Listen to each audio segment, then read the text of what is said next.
이제 마음을 정돈하시고 다 같이 하나님께 예배드리겠습니다. 하나님은 영이시니 영과 진리로 예배할지니라. 오른손을 들고 우리 신앙 하나님 앞에 고백하도록 하겠습니다. 나는 전능하신 아버지 하나님 천지의 창조주를 믿습니다. 나는 그의 유일하신 아들 우리 주 예수 그리스도를 믿습니다. 그는 성령으로 잉태되어 동정녀 마리아에게서 나시고 본디오 빌라도에게 고난을 받아 십자가에 못 박혀 죽으시고 장사된 지 사흘 만에 죽은 자 가운데서 다시 살아나셨으며 하늘에 오르시어 전능하신 아버지 하나님 우편에 앉아 계시다가 거기로부터 살아있는 자와 죽은 자를 심판하러 오십니다. 나는 성령을 믿으며 거룩한 공교회와 성도의 교제와 죄를 용서받는 것과 몸의 부활과 영생을 믿습니다. 아멘. 함께 찬송가 144장을 찬양하도록 하겠습니다.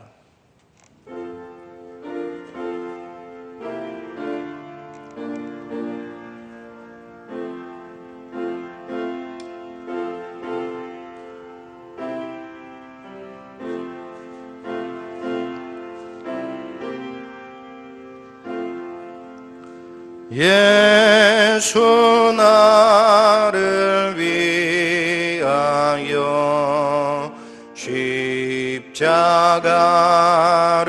질 때 세상 죄를 지시고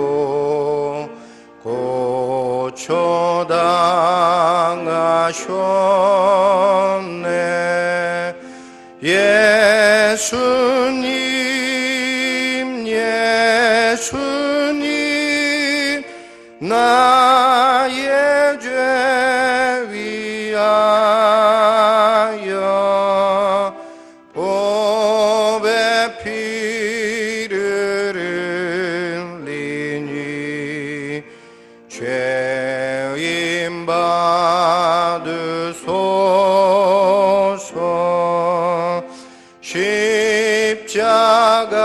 십자가를 지심은 무슨 죄가 있나. 저 무지한 사람들 메시아 죽였네.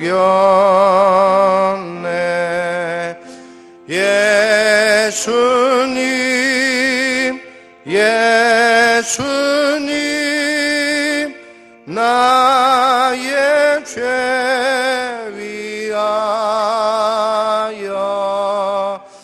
보배 피를 흘리니 죄인 받으소서. 비와 같이 붉은 죄 없는 이가 없네. 십자가의 공로로 눈과 같이 되네. 예수님 예수님 나의 죄 위하여 보배 피를 흘리니 죄인 받으소서. 아름답다 예수여 나의 좋은 친구. 예수 공로 아니며 영원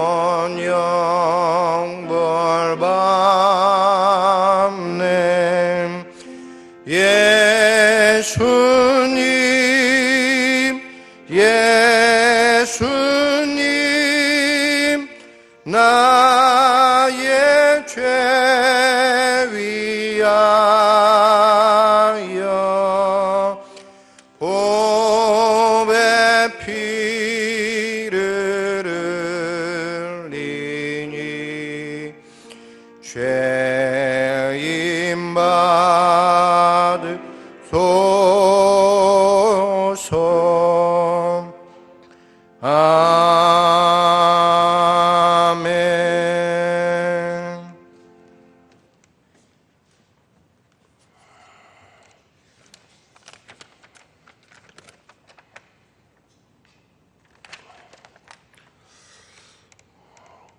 만물의 주인 되신 아버지 하나님, 오늘 또 교회에 나오지 못하고 영상으로 드리는 예배 가운데 새로운 은혜로 우리를 만나주신 하나님께 감사와 찬양과 영광을 올려드립니다. 감사함으로 드리는 예배 가운데 우리 모두에게 충만한 은혜를 내려주시옵고 때 묻은 심령 정결케 하시며 주님 주신 비전을 붙잡는 결단의 시간이 되게 하여 주시옵소서. 3월 봄의 햇살이 온 땅에 가득한 것처럼 복음이 온 땅에 가득 채워져야 될 계절에 코로나19가 전국으로 확산되는 심각한 사태를 맞아 견디기 힘든 상황에 처해 있습니다. 저희를 불쌍히 여겨주시고 기억하여 주셔서 이 모든 환난에서 건져주시옵소서. 코로나19 사태로 저희가 더욱 하나님을 두려워하며 하나님 앞에 겸손히 나갈 수 있도록 인도하여 주시옵소서. 거침없는 코로나19의 확산으로 교회마다 예배의 중단이 이어지고 있습니다. 코로나19의 확산이 속히 멈춰지게 하시어 온전히 예배드릴 수 있도록 인도하여 주시옵소서. 특별히 대구와 경북 지역의 주민들을 위해서 기도드립니다.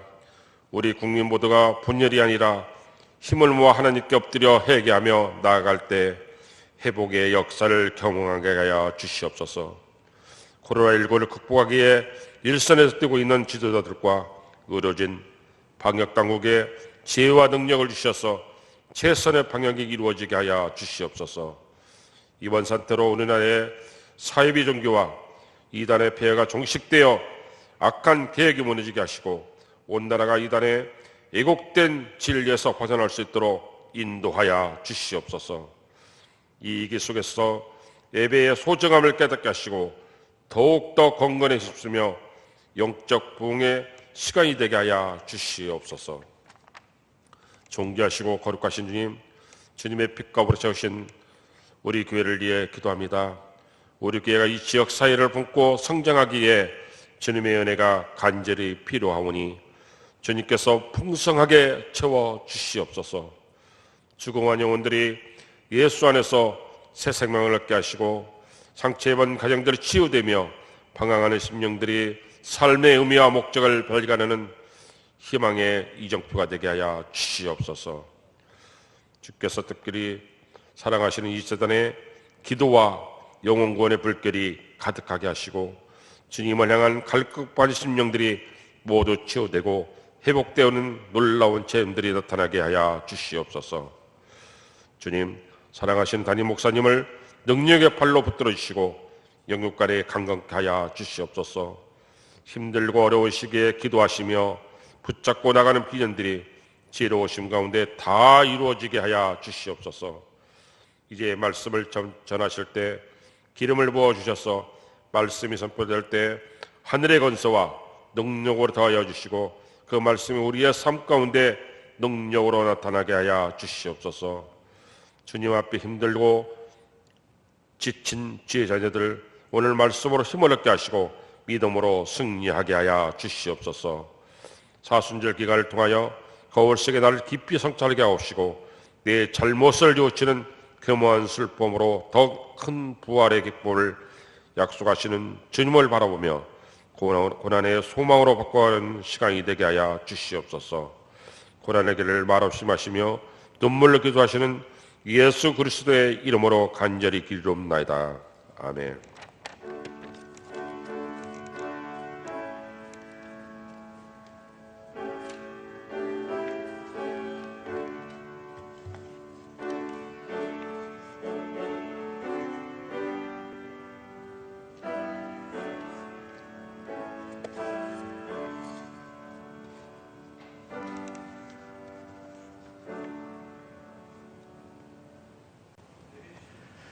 오늘 우리에게 주시는 하나님의 말씀은 신약성경 갈라디아서 2장 20절에서 21절의 말씀입니다.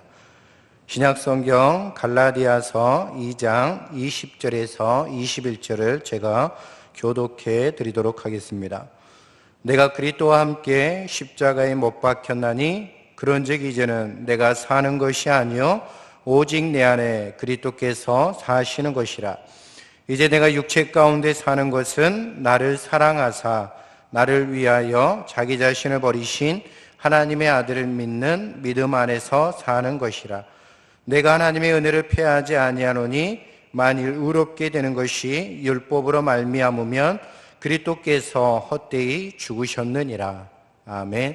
하나님께서 이 말씀을 통해 우리에게 은혜 주시기를 원합니다.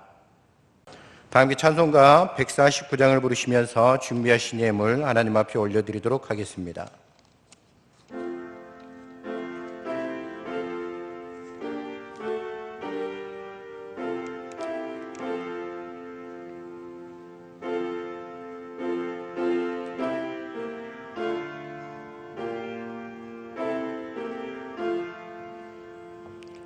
주 달려 죽은 십자가 우리가 생각할 때에 세상에 속한 욕심을 헛된 줄 알고 버리네. 죽으신 구주 밖에는 자랑을 말게 하소서.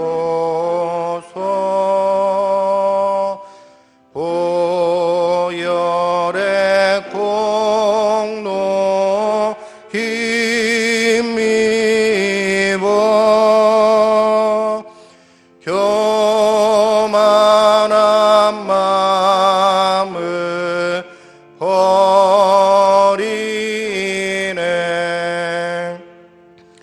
못 박힌 손발 보니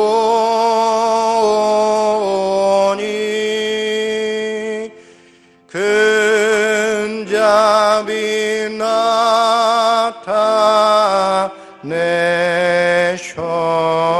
나타내셨네. 가시로 만든 면류관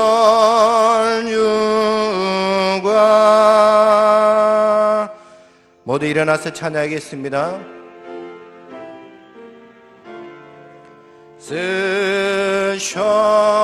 쓰셨네. 온 세상 만물 가져도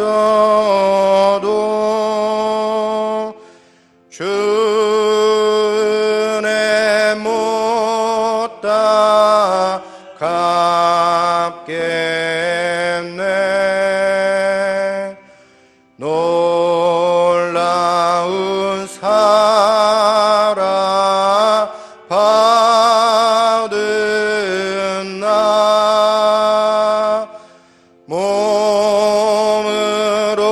죄물 삼겠네.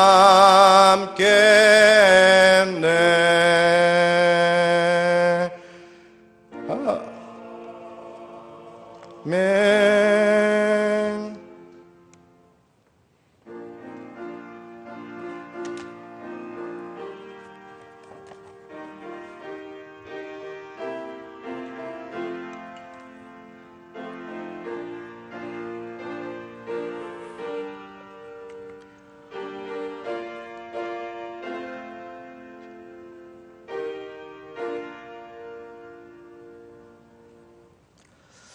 거룩하신 아버지 하나님, 거룩한 주일을 허락해 주시고 오늘도 예배의 자리로 또 영상 예배로 드리는 성도 한 분 한 분 위에 하나님의 놀라운 사랑과 은혜가 넘치게 해 주시옵소서. 우리가 바라지 않는 이 전염병으로 온 나라와 또 우리나라가 힘겨운 사투를 벌이고 있는 가운데 있습니다. 눈에 보이지 않는 바이러스와의 싸움이 치열해지고 있는 이때에 우리가 더욱더 하나님을 바라보며 하나님 앞에 서 있는 우리 자신의 모습을 볼 수 있는 시간 되게 해 주시옵소서. 이 바이러스를, 이 전염병을 우리에게 주신 하나님의 뜻이 있는 줄 믿사오니 교회를 향해서 하시는 말씀, 우리 개인을 향해서 하시는 말씀을 들을 수 있는 영적인 귀가 열려지는 저희들 되게 해 주셔서 이 어려움이 다 그치고 난 다음에 하나님 우리를 새롭게 해 주시기 위한 하나님의 귀한 섭리와 뜻이 있음을 깨닫고 십자가를 바라보고 하나님을 바라보는 저희들 되게 도와주시옵소서. 이 어려운 가운데 있지만 우리가 하나님께서 주신 은혜에 감사하여 이 시간 예물 드리오니 주님 기쁘게 받아 주시옵소서. 11조와 감사 예물 또 성교 예물 가격 예물 위에 하나님 함께해 주셔서 또 온라인으로 드리는 예물 위에 주님 축복해 주셔서 우리가 늘 주님께 드리는 삶을 살아가는 하나님의 사람을 잊지 않는 저희들 되게 인도해 주시옵소서. 사순절 네 번째 주일을 맞이했습니다. 주님의 십자가를 깊이 묵상하는 저희들 되게 도와주시고 이 어려운 때에 우리에게 주신 자기 십자가를 지고 묵묵히 주님을 따라갈 수 있는 저희들 되게 도와주시옵소서. 성전에서 예배를 드리고 싶지만 드리지 못하는 안타까움이 저희들에게 있습니다. 예배가 얼마나 귀중한지 일상의 소중함을 느끼는 저희들 되게 도와주시고 하루속히 기도함으로 하나님 이 바이러스가 물러가고 다시 이 아름다운 성전에서 예배하며 성도들과 서로 교제하며 사랑 나누며 하나님을 찬양하며 경배드리는 저희들 될 수 있도록 은혜 베풀어 주시옵소서. 오늘 말씀을 통해서 하나님께서 우리에게 주시는 말씀에 귀 기울이기 원합니다. 이 말씀을 듣고 참진정 예수님을 믿는 것이 무엇인지 깨닫게 하시고 우리 각자에게 주신 십자가를 날마다 지고 주님 영광 위에 살아가는 성도들 될 수 있도록 은혜 베풀어 주시옵소서. 이 모든 말씀 우리를 구원하신 예수 그리스도 이름으로 기도드리옵나이다. 아멘. 여러분 반갑습니다. 또 영상으로 드리는 성도 여러분 반갑습니다. 벌써 한 달이 다 되어가고 있습니다.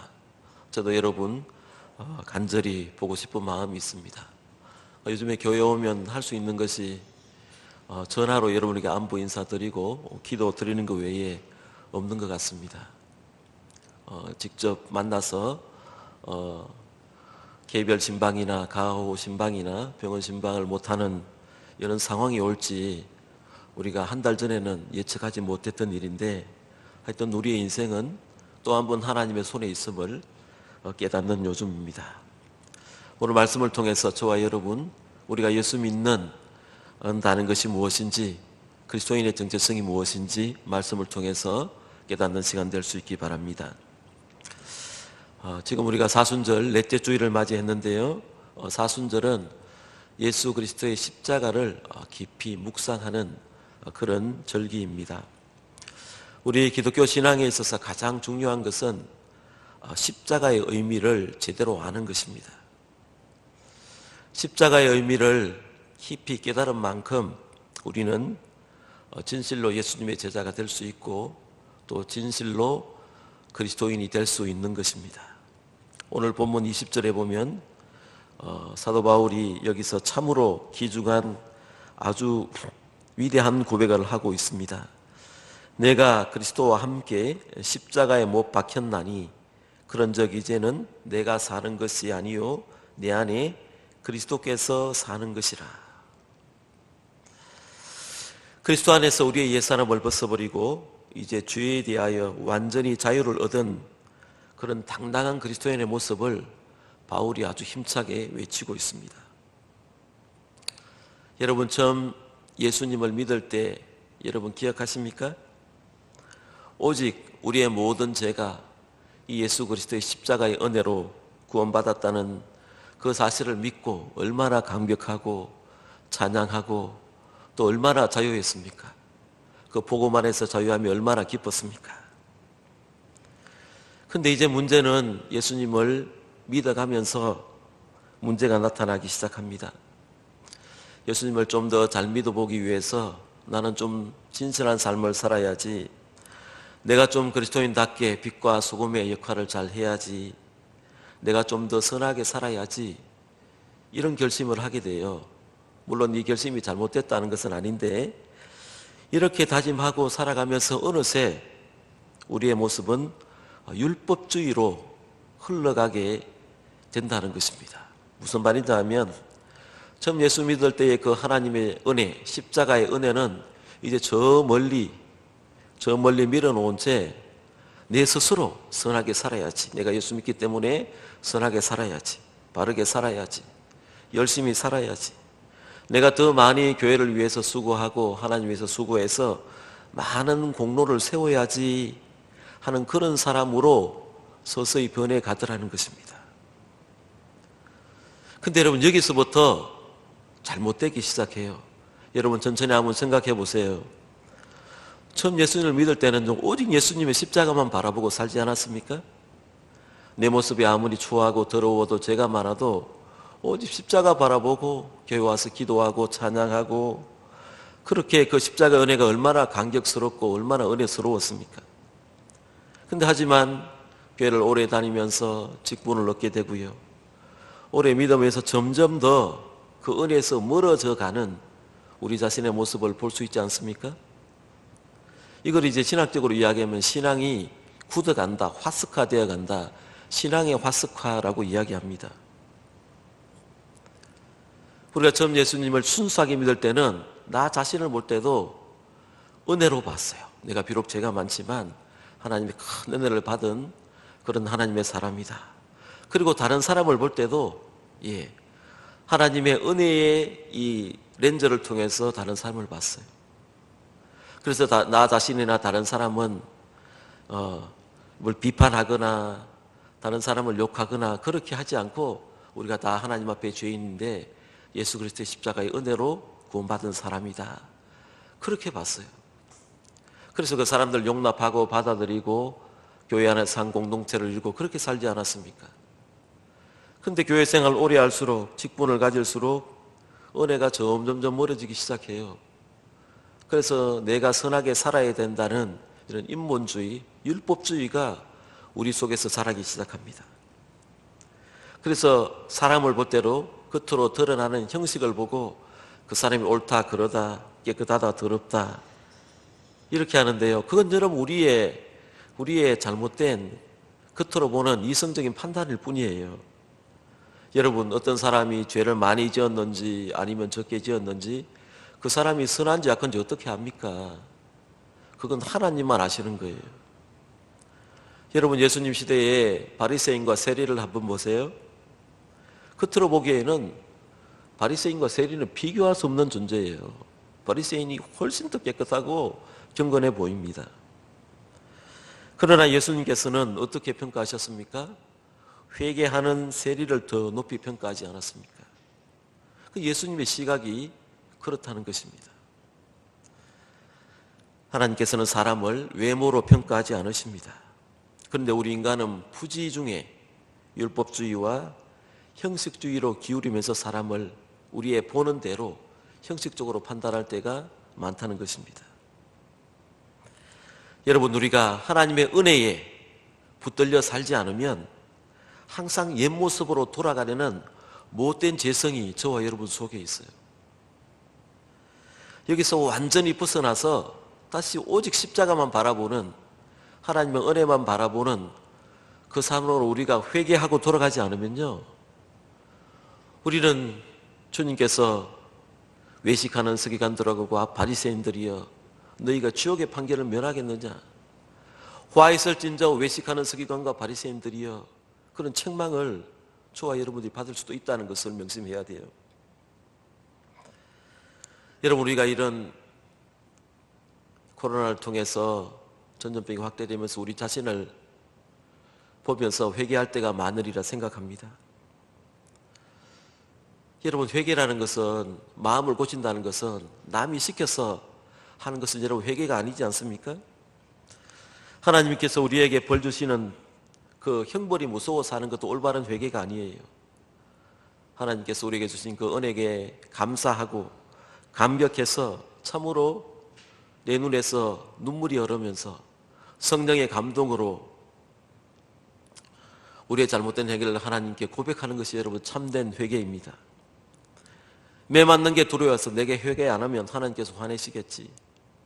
물론 처음 회개할 때는 이것도 필요해요. 그러나 이것은 참된 회개가 아니고 형벌이 무서워서 하는 회개잖아요. 참된 회개는 십자가의 은혜와 사랑에 감격해서 고백하는 것입니다.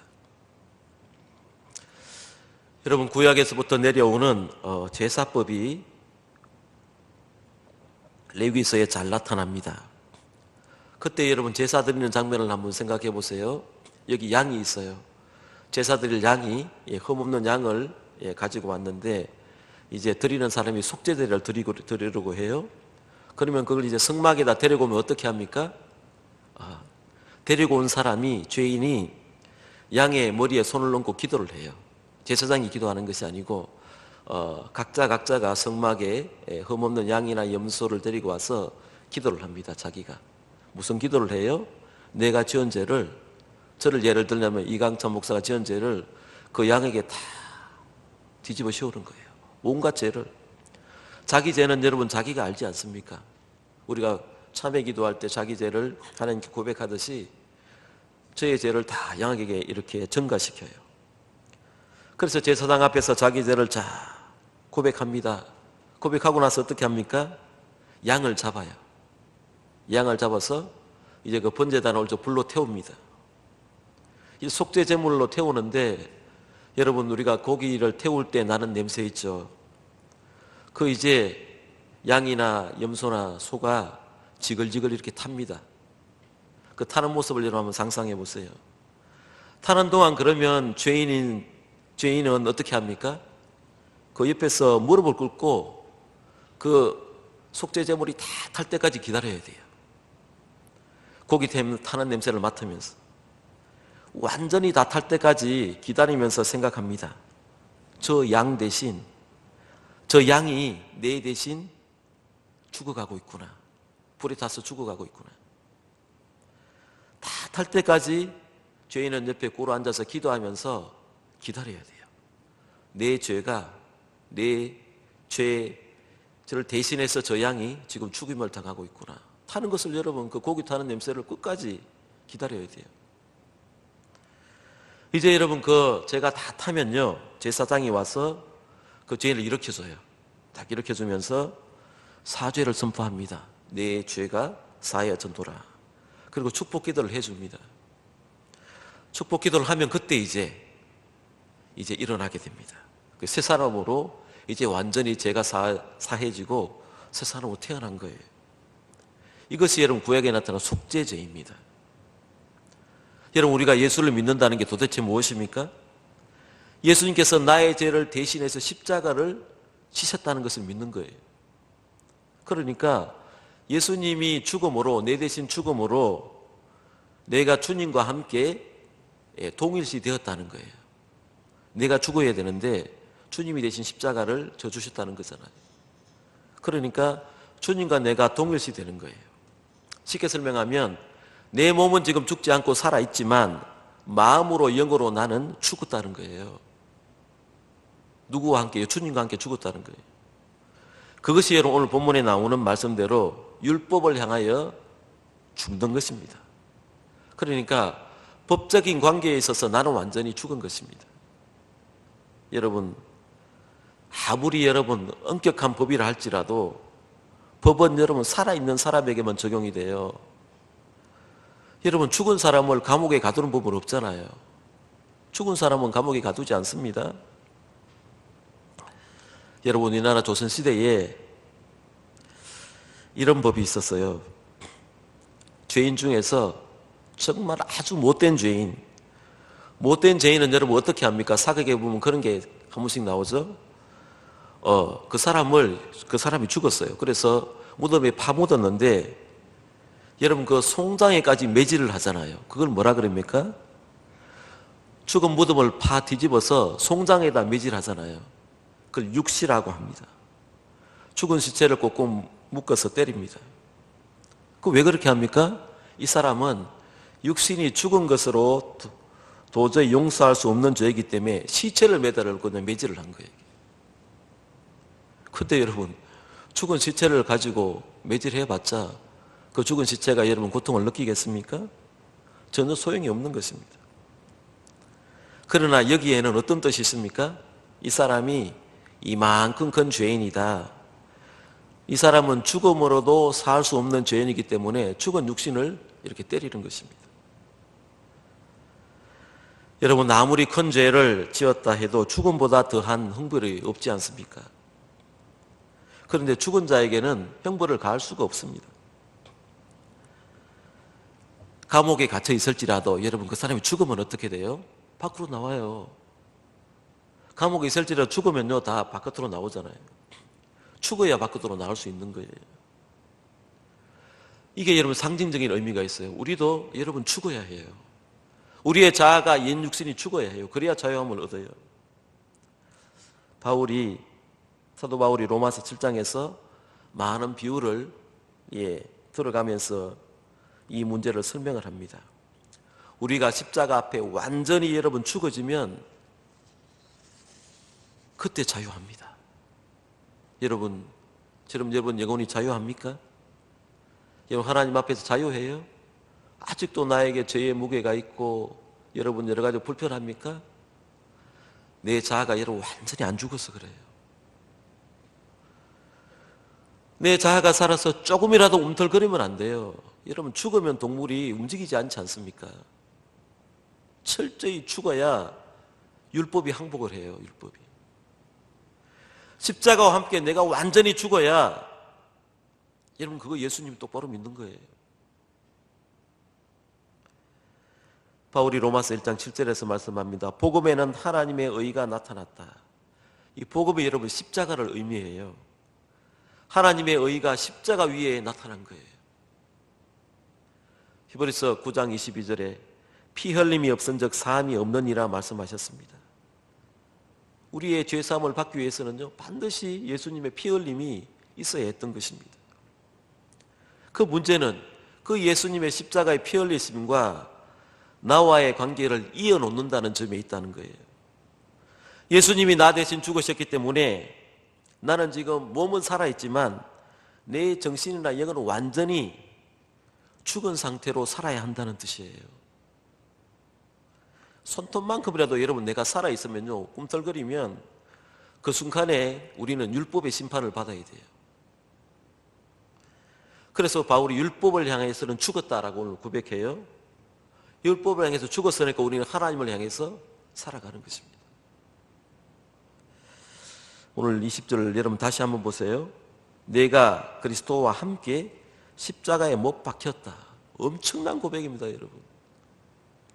전 세계에 있는 그리스도인, 목회자를 대상으로 조사를 했는데요. 모든 전 세계 목사님들이 가장 좋아하는 말씀이 이 말씀이래요. 내가 그리스도와 함께 십자가에 못 박혔다. 내가 못 박혔다. 이거 여러분 과거형이에요. 이미 죽었다는 거예요. 내가 그리스도와 함께 2000년 전에 십자가에 함께 못 박혀 죽었다는 거예요. 이것이 여러분 예수님을 믿는다는 뜻이에요. 여러분 우리는 죽었기 때문에 이미 죽었기 때문에 자존심 싸움할 필요가 없다는 거예요. 누군가가 저에게 여러분에게 나쁜 놈이라고 말하면요 자꾸 자기 바라보고 그 사람 바라보면서 비난할 필요 없어요. 십자가 바라보면 돼요. 십자가 바라보면요 그 사람 비난하지 않게 돼요. 우리에게 속상한 일이 생겨도 마찬가지예요. 그냥 십자가 바라보면 돼요. 정말 죽을 것 같이 힘든 삶을 내가 살아갈지라도 그 십자가 바라보면요 나 이미 죽었지. 속상하지 않아요. 내가 상처를 받아도 여러분 십자가 바라보면요 상처에서 회복이 돼요. 내가 밤잠을 설치는 원한과 분노로 가득 찰 일이 있을지라도 십자가 바라보면 괜찮다니까요. 왜 여러분 밤잠도 못 주무시고 그렇게 누굴 향해서 이를 갈고 원한을 품고 왜 그렇습니까? 내 자아가 안 죽어서 그래요. 내 자아가. 옛 사람을 여는 십자가에 못 박아버리면 괜찮습니다. 제가 몇 번 말씀드리지 않았습니까? 한동대에 이제 하나님 후배 안경 김영길 총장님이 한동대를 처음 만들어 놓고 빗장이가 그렇게 많이 와서 뭔가 재단이 잘못되는 바람에 그 카이스트 교수 하시다가 이제 한동대 총장으로 왔는데 뭐 돈에 대해서 얼마나 알겠어요. 너무 이제 고통스러워서 하루는 오늘도 총장실에 가면 빗장이들이 많이 올 텐데 그 사모님이 걱정이 되어서 여보 오늘도 총장실에 앉아 있으면 많은 분들이 와서 힘들게 할 텐데 하고 아침에 나가더니 저녁에 집에 왔는데 그렇게 얼굴이 징글징글하고 그렇게 밝은 얼굴을 하더래요. 그래서 그 사모님이 물었대요. 여보 오늘 총장실에 빚 받으러 오지 않았습니까? 하니까 왔지. 많이 왔지.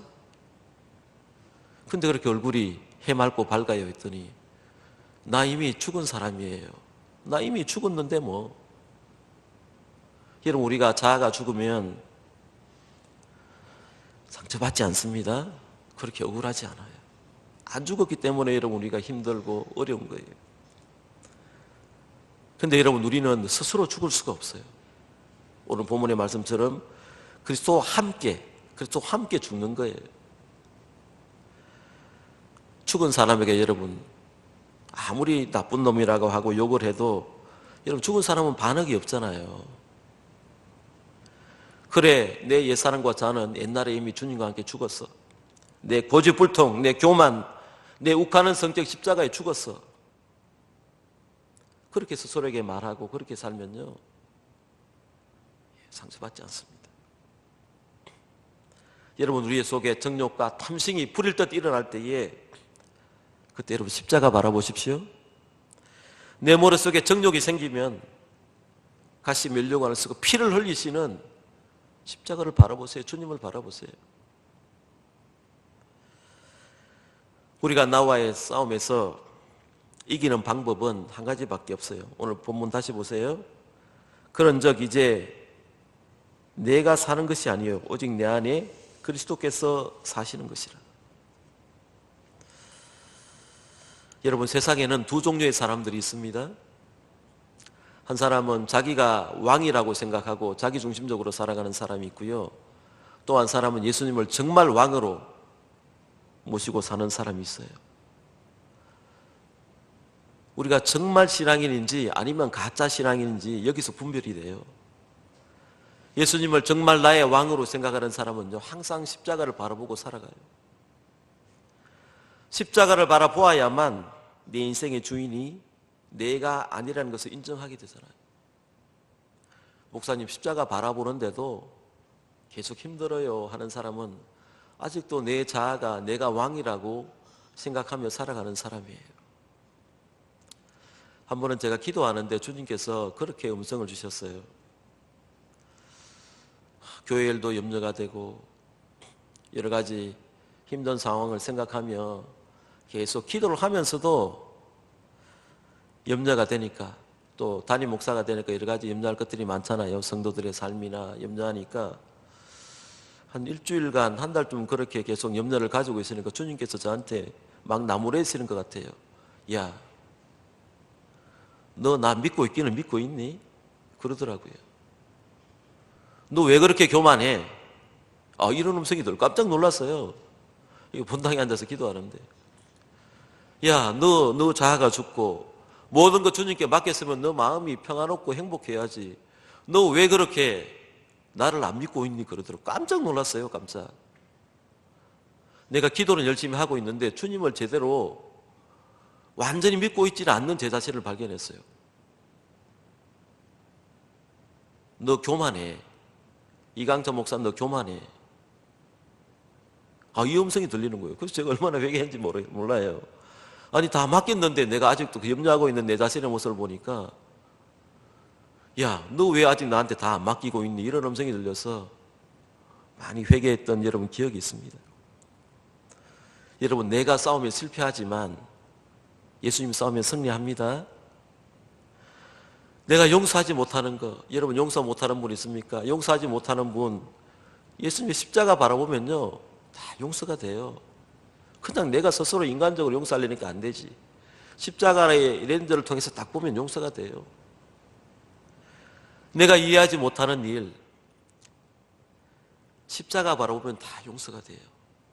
내가 정말 살아가지 못하는 사람, 내 인간적으로는 도저히 살아갈 수 없지만 십자가 통해서 보면요 그래도 용서할 그런 조그만 여유가 생겨요. 왜 안 되겠어요? 왜? 십자가 통해서 보는데 왜 안 되겠어요? 내가 상처받았다고 해서 이 상처는 주님도 못 보실 거야 하는 그런 게 있습니까? 십자가를 통해서 보십시오. 다 주님께서 고쳐주세요. 나를 사랑하시는 주님을 왕으로 섬기는 사람은요 또 날마다 십자가 바라보면 매일매일 나와의 싸움에서 영적 전투에서 승리할 수가 있는 것입니다.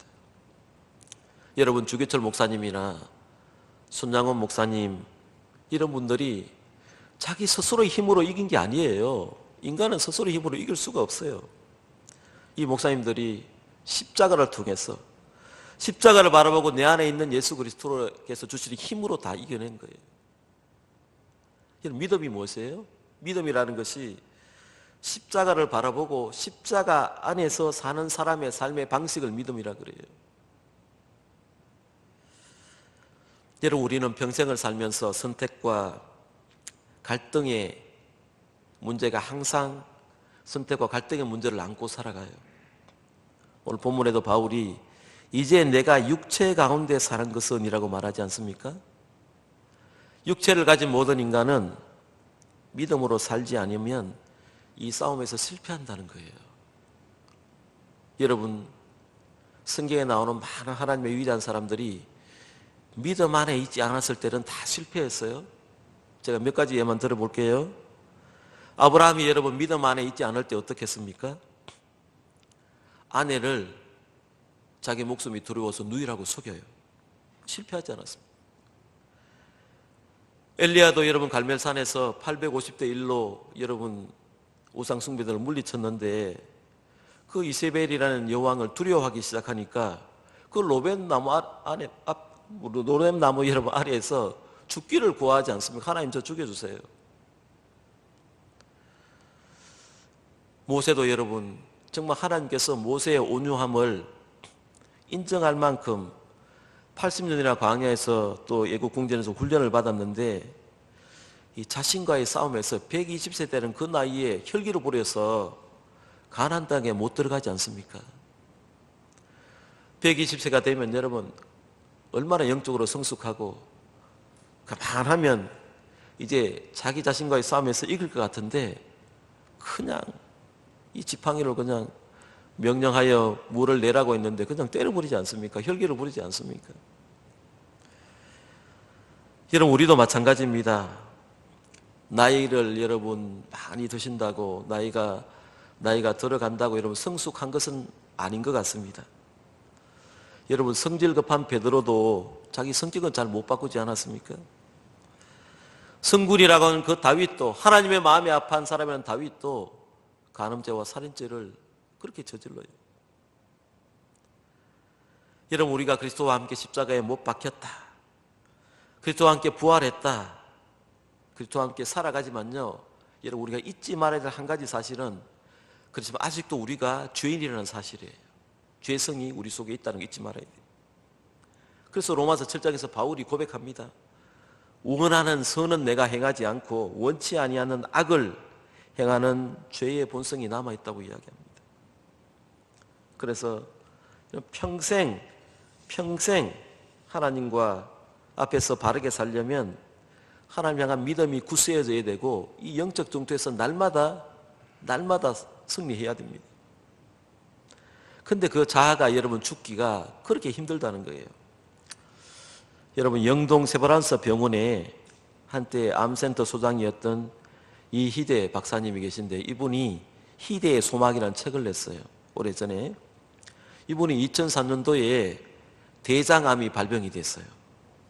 그래서 암세포가 간이나 골반의 뼈에 전이가 되어서 그야말로 암4기, 말기 암 환자였습니다. 그래서 자기가 여러분 암센터 소장인데 자기가 암 말기가 되었어요. 그래서 보편적으로 말기가 되면요, 의사들이 3개월에서 6개월밖에 못 산다고 진단을 내려요. 근데 이분이요, 옛날에 제가 책을 볼 때가 8년이었으니까 지금도 살아계시다면요 15년 이상이 되었어요. 암 4기 말기인데도 죽지 않고 환자를 돌보고 있는 거예요. 그래서 책에 이렇게 적어놨더라고요. 암이 허락도 없이 내 몸에 들어와서 돈도 안 내고 전체 살고 있다고. 그래서 암을 통해서 이분이 하나님을 깊이 만나요. 하나님을 깊이 만나서 암이 자기에게 축복이었다고 말해요. 이 이대 소장님은요, 기독교 학교를 나왔어요. 미셸 소크를 나왔고 성경도 많이 읽어봤지만요, 그때 읽은 것은 그냥 수박 그달기 식의 신앙이었다는 거예요. 근데 암에 딱 걸리고 보니까 교회 다니는 이런 일상들이 너무 자기가 습관적이었고 매너리즘에 빠진 신앙생활을 했다는 거예요. 암에 딱 걸리고 보니까 이제 자기의 모습을 보기 시작한 거예요. 철저히 하나님 앞에 낮아진 거예요. 그래서 하나님을 깊이 만나고 그때부터 이제 십자가를 바라보기 시작했다는 것입니다. 내가 그리스도와 함께 십자가에 죽었다. 내 자아가 완전히 죽어야 된다. 자아를 죽이며 십자가를 바라보는 삶을 계속 살았더니 그 당시 제가 책을 봤을 때 8년 이상 동안 살았다는 거예요. 환자 여전히 돌보고요. 암 환자 이런 말기인데요. 사기인데 그렇게 살아서 환자를 돌보고 있다고 합니다. 여러분의 삶 가운데 해결되지 못한 문제가 있습니까? 질병의 문제가 있습니까? 아니면 아직도 내가 용서 못한 그런 문제가 있습니까? 원한과 정오 때문에 내가 잠을 못 이루는 그런 일이 있습니까? 가정에 문제가 있습니까? 여러분 십자가를 바라볼 수 있기 바랍니다. 예수 그리스도의 십자가의 피가 우리를 모든 죄에서 모든 문제에서 해결하는 마스터 키입니다. 십자가의 보혈이 여러분 우리의 모든 문제를 해결하는 키가 된다는 거 잊지 마시기 바랍니다. 여러분 모든 문제에는 정답이 있잖아요. 수능을 치든 시험을 치든 정답이 있어요. 우리 인생의 모든 문제의 정답은 십자가를 바라볼 때 답이 나옵니다. 십자가를 봐야 나와요. 우리가 이제 마지막으로 기억해야 될 중요한 말씀이 있는데요, 하나님께서 바울을 통해서 고린도전서 15장 31절에서 말씀합니다. 따라합니다. 나는 날마다 죽노라 하는 말씀이에요. 바울이 여러분 갈라디아서 2장 20절에서 내가 그리스도와 함께 십자가에 못 박혔다라고 했잖아요. 우리가 세례받을 때 주님과 함께 십자가에 못 박힌 거잖아요. 그때만 못 박힌 게 아니고 여러분 이 고린도전서 15장은 부활장이잖아요. 날마다 죽노라, 이 말씀을 여러분 명심해야 돼요. 종교개혁자 마틴 루터의 여러분 신학서를 가만히 보면요, 아주 자신이 전용으로 단골로 사용하는 단어가 하나 있는데 그게 뭐냐 하면요, 데일리 밥티즘이라는 단어예요. 매일매일의 세례라는 뜻이죠. 세례가 뭐예요? 우리는 세례를 우리가 세례를 예배 때 세례를 주지만 사실은 침례가 맞거든요. 예, 침례가 맞는데 여러분 세례가 침례 받을 때 어떻게 합니까? 물속에 완전히 잠기는 거잖아요. 예. 물속에 완전히 잠겼다는 것은 이게 죽음을 이야기하거든요. 십자가의 죽음을. 다시 이렇게 세우잖아요. 올라오는 것이 부활이거든요. 그래서 세례라는 것은 루터가 말한 이 데일리 밥티즘 매일의 세례라는 것은 날마다 주님과 함께 죽는다는 것을 의미해요. 오늘 여러분 주일 예배 드리고 주일날 말씀 받고 은혜 받았다고 끝나는 것이 아니라 날마다 주님과 함께 여러분 죽어야 그리스도와 함께 산다는 그 의미가 이 데일리 밥티즘이라는 말 속에 들어 있습니다. 율법을 향해서 날마다 죽으면서 하나님을 향해서 날마다 사는 것, 그게 예수 믿는다는 뜻입니다. 이 속에 여러분 하나님의 사랑이 계시되어 있고요, 하나님의 풍성한 은혜가 계시되어 있는 것입니다. 사랑하는 여러분 우리가 예수님과 함께 완전히 죽을 때에 그때 여러분 진정한 자유가 있어요. 여러분 마음속에, 여러분 영혼 속에 진정한 자유를 얻으려면 내 자아가 그리스도와 함께 완전히 죽어야 돼요. 흉내만 내서는 되지 않고 그냥 입술로만 고백해서 되는 게 아니고 정말 주님과 함께, 내 속에 있는 주님과 함께 죽을 때에 여러분 자유할 수가 있습니다. 그래야 나를 사랑하사 나를 위하여 자기 몸을 버리신 하나님의 아들을 믿는 믿음 가운데 사는 것, 그때 여러분 그리스도께서 저와 여러분 앞에 사는 거예요. 이제 그리스도가 내 안에 살아있다. 이게 여러분 얼마나 신비로운 말입니까? 그리스도와 연합이 된다는 것.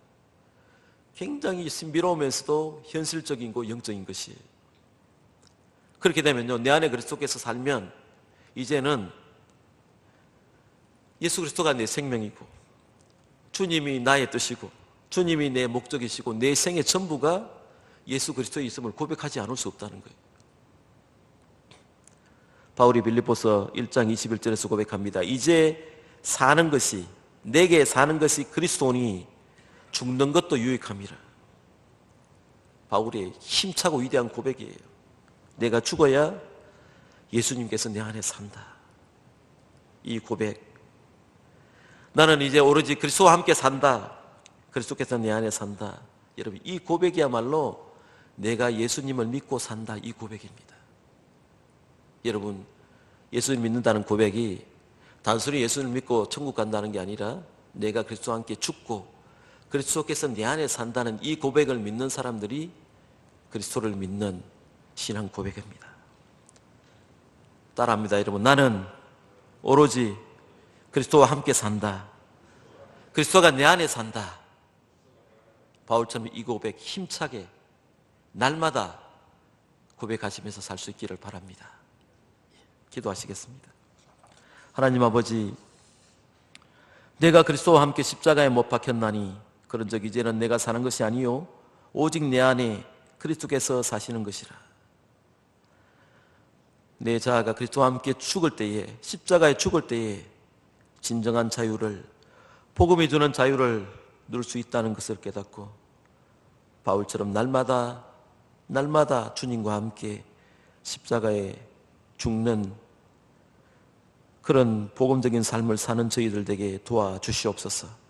그래야 이제는 그리스도가 내 안에 있다, 예수님이 내 생명이요 내 뜻이요 내 목적이요 내 생의 전부라고 고백하며 살아가는, 그래야 죽는 것도 유익함이라고 고백한 바울처럼 이 위대한 신앙 고백을 날마다 하며 살아가는 성도들 다 될 수 있도록 축복해 주시옵소서. 이 사순절에 십자가를 깊이 묵상하며 주님께서 나에게 주신 십자가 뭉푹이 지고 가는 호동의 성도들 다 될 수 있도록 은혜 베풀어 주시옵소서. 이제는 우리 주 예수 그리스도의 은혜와 하나님 아버지의 무한하신 사랑하심과 성령의 감동감화 교제 충만하심이, 내가 그리스도와 함께 십자가에 못 박혀 죽었다, 이제는 그리스도가 내 안에 산다, 이 위대한 고백으로 남은 생에 살기를 다짐하는 하동회의 성도 한 분 한 분 위에, 우리의 가정과 한국교회와 이 나라와 이 민족 위에, 저 북녘 땅 위에 이제로부터 영원토록 함께 하시기를 간절히 축원하옵나이다. 아멘.